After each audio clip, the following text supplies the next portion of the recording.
Do you know में आज हम बातचीत करने वाले हैं हर घर के चहेते लिज्जत पापड़ के बारे में। दरअसल जब बातचीत हो रही है और शायद आप सुनते सुनते इसका इस्तेमाल भी कर रहे होंगे, लेकिन लिज्जत पापड़ से जुड़े हुए कई सारे इंटरेस्टिंग फैक्ट हैं। इस कंपनी की शुरुआत 7 महिलाओं ने की थी गिरगांव मुंबई में, और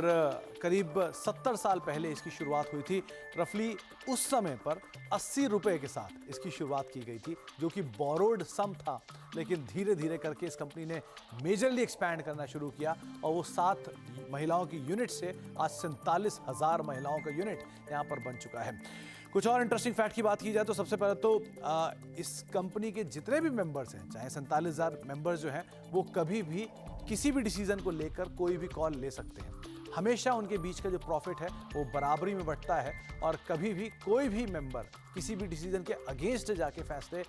लेना चाहे तो वो वहाँ पर ले सकता है। किसी भी पुरुष मेंबर को इस ग्रुप के अंदर या फिर इस संगठन के अंदर आने की अनुमति नहीं है, लेकिन ये मेजरली वुमेन एम्पावरमेंट को लेकर एक बड़ा कदम उठाया गया था। तो श्री महिला गृह उद्योग लिज्जत पापड़, जिसको आप पूरी तरह से जानते हैं, ये कंपनी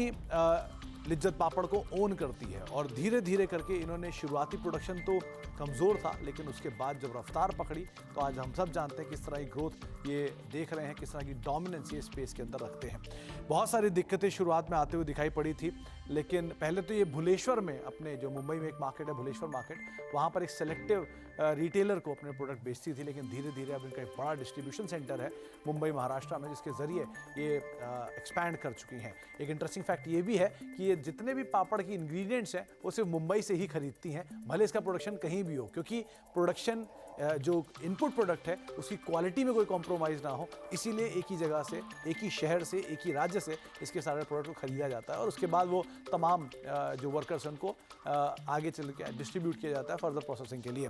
कुछ और इंटरेस्टिंग फैक्ट में एक इंटरेस्टिंग फैक्ट ये भी है कि क्योंकि मुंबई में बारिश काफ़ी ज़्यादा होती है, तो एक ऐसा भी समय था जहाँ पर प्रोडक्शन सिर्फ 4 महीने होता था, बाकी महीने पापड़ सूखने में ज़्यादा दिक्कत आती थी। लेकिन धीरे धीरे जो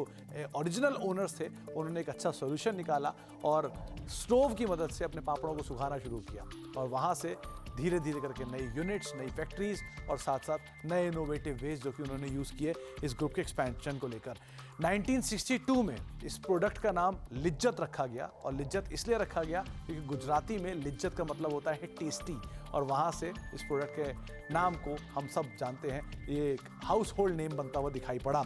इसके अलावा 1990 से ये प्रोडक्ट को एक्सपोर्ट किया जा रहा है, और ना केवल इसके एक्सपोर्ट नियर मार्केट्स के अंदर है, बल्कि फार मार्केट्स जैसे कि UK, US, Middle East, Singapore, Netherland, Thailand, ये कुछ ऐसी जगहें हैं जहाँ पे लिज्जत पापड़ एक्सपोर्ट होता हुआ दिखाई पड़ता है।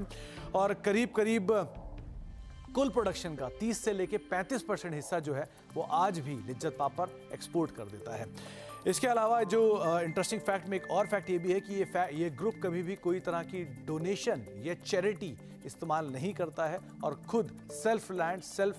अपने आप को मेड कर रहा है, इसीलिए इतना तेज़ी से एक्सपैंड भी किया है। और कोशिश करता है ग्रुप की करीब करीब 1 किलो आटे में से रफली 800 ग्राम के आसपास के पापड़ भी बना लिए जाएं, क्योंकि काफ़ी ज़्यादा यहाँ पर मॉइस्चर एंड ऑल होता है, तो अगर किसी भी ग्रुप के प्रोडक्ट में कोई खामी है तो उसको तुरंत डिस्कार्ड भी कर दिया जाएगा। और कुछ और इंटरेस्टिंग फैक्ट में एक इंटरेस्टिंग फैक्ट ये भी है कि रामदास पढ़े साहब जो हैं, जो कि बहुत ही मशहूर आर्टिस्ट रहे हैं, उन्होंने इसका पहला एडवर्टीजमेंट डिज़ाइन किया था, जिसको आपने आमतौर पे एक बनी को पापड़ खाते हुए देखा होगा। उस एडवर्टीजमेंट का नाम था